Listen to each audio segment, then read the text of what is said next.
Farage's master plan, the immigration gambit that could topple Starmer. The roar of aircraft engines at Oxford Airport wasn't just atmospheric theatre, it was a declaration of war.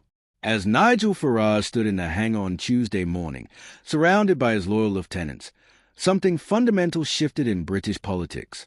The man who brought you Brexit has returned with an even bolder proposition: mass deportations that would make Donald Trump blush, and a calculated assault on Keir Starmer's increasingly fragile government. Make no mistake, what we witnessed wasn't just another Reform UK press conference. This was the opening salvo of what could become the most audacious political coup in modern British history. And if you think that sounds dramatic, you haven't been paying attention to just how precarious Starmer's position has become. The numbers are staggering, almost incomprehensible in their scale. 650,000 migrants. Gone. Deported. Removed from British soil over 5 years under a Farage government. To put that into perspective, that's roughly the entire population of Sheffield wiped from the immigration ledger. It's a figure so bold, so unprecedented, that even hardened political observers found themselves doing double takes at their notepads. But here's what makes this truly dangerous for Starmer. It's not just red meat for the reform base anymore. The political landscape has shifted so dramatically that what once seemed like fringe positioning now feels disturbingly mainstream. When Zia Yusuf, Farage's trusted strategist, calmly quoted that 96% reduction in U.S. border crossings following Trump's deportation program, you could practically hear the conservative backbenchers taking notes. The mechanics of Farage's plan read like something from a techno thriller. A new data center, because of course as a data center, will automatically share information between the Home Office, NHS, HMRC, DVLA, banks, and police. Every illegal migrant in the UK will be tracked, catalogued, and processed with the efficiency of a modern surveillance state. It's Big Brother with a Union Jack, and disturbingly, polling suggests the public might actually be warming to the idea. The carrot-and-stick approach is particularly clever politicking. 6 months of supported voluntary return, complete with a £2,500 sweetener for those willing to board what Farage delicately termed more comfortable flights. It sounds reasonable, almost generous, until you realize what comes next. American-style raids across the nation, door-to-door searches, the kind of scenes we've watched unfold in Arizona and Texas, but with British accents and substantially more queue forming. Now, you might be wondering how any of this threatens Starmer's government. After all, Labour won a commanding majority just months ago, and Farage's Reform UK holds a modest clutch of seats. But that's precisely the point. Traditional seat counts mean nothing when the political center of gravity shifts this dramatically. Every boat crossing the channel now becomes a weapon in Farage's armory. Every failed deportation flight transforms into ammunition for his cause. While Starmer's government struggles with the mundane realities of governance, NHS waiting lists, economic stagnation, the grinding machinery of bureaucracy, Farage positions himself as a man with simple solutions to complex problems. It's populism at its most potent, and it's working. The genius of Farage's strategy lies not in its immediate electoral prospects, but in its ability to completely reframe the political debate. He's not just proposing policy, he's creating a new reality where mass deportations become the sensible center ground.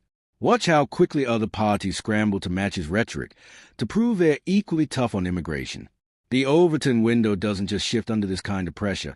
It gets dragged kicking and screaming into entirely new territory. Consider Starmer's impossible position.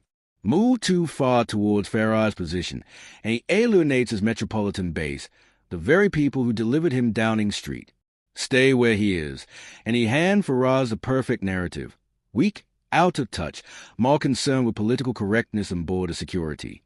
Every PMQ becomes a trap. Every Home Office statement gets dissected for signs of weakness. The legal challenges alone could paralyze the government. Farage knows this, of course. He's counting on it. Every human rights lawyer who objects, every court that intervenes, every EU regulation that stands in the way becomes proof of his central thesis, that the British people have lost control of their own country. It's a heads-eye win, tails-you-lose scenario that would make Machiavelli proud.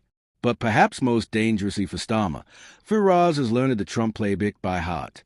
Create permanent campaign mode. Make every day about immigration.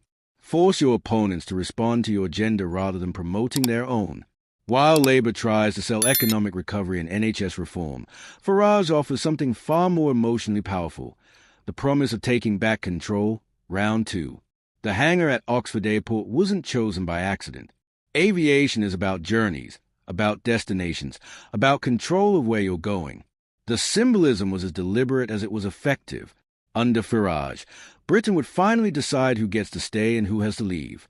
Under Starmer, the boats keep coming and the system keeps failing. The polling data should terrify Downing Street. Immigration consistently ranks among voters' top concerns, often above the economy, above healthcare, above everything Labour considers its strengths. When a significant portion of the electorate believes the current system has failed completely, revolutionary solutions start looking remarkably sensible. Farage doesn't need to be popular with everyone. He just needs to be seen as the only person willing to do what's necessary. The international context makes this even more potent. Trump's return to the White House provides a template, a proof of concept that mass deportation can actually work. When Farage quotes those 96% reduction figures from the U.S. border, he's not just citing statistics, he's offering hope to voters who've watched decades of failed promises from mainstream politicians. This is where Farage's political genius truly shines. He's not just opposing Starmer, he's making him irrelevant. While the Prime Minister grapples with the complexities of governance, Farage offers a seductive simplicity of opposition. Problems are clear, solutions are obvious, and anyone who disagrees is part of the establishment conspiracy that got us into this mess in the first place. The timeline matters enormously here. Farage isn't planning for the next election cycle. He's planning for the inevitable moment when Starmer's government hits a crisis it can't handle. Another summer of record channel crossings. A terrorist incident involving recent arrivals. An economic downturn that makes immigration the perfect scapegoat. When that moment comes, and it will come, Farage will be ready with his alternative. The most chilling aspect of Tuesday's announcement wasn't the scale of the deportations or the surveillance apparatus required to implement them. It was the confidence. The absolute certainty that this is what the British people want, that this is where the country is heading regardless of who currently occupies Downing Street.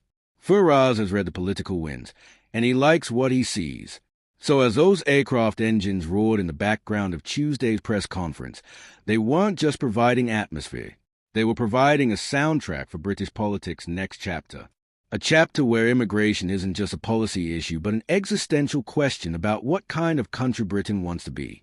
Starmer's government may have won the last election, but Farage is already fighting the next one.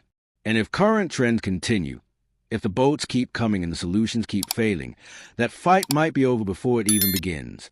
The master strategist of Brexit has returned with an even bigger prize in his sights. Not just leaving the European Union this time, but redefining what it means to be British in the 21st century. Whether you find that prospect thrilling or terrifying probably depends on where you stand on those channel crossings. But one thing is certain, British politics will never be quite the same again. The question now isn't whether Farage can deliver on these promises. The question is whether Starmer can survive them being made. And right now, that's looking increasingly unlikely. This is the new reality of British politics, bold, uncompromising, and utterly unforgiving. Welcome to Farage's Britain. It's closer than you think. What do you make of Farage's audacious gambit? Can Starmer's government survive this immigration offensive, or are we witnessing the beginning of the end for Labour's brief moment in power? The stakes couldn't be higher, and the story is far from over.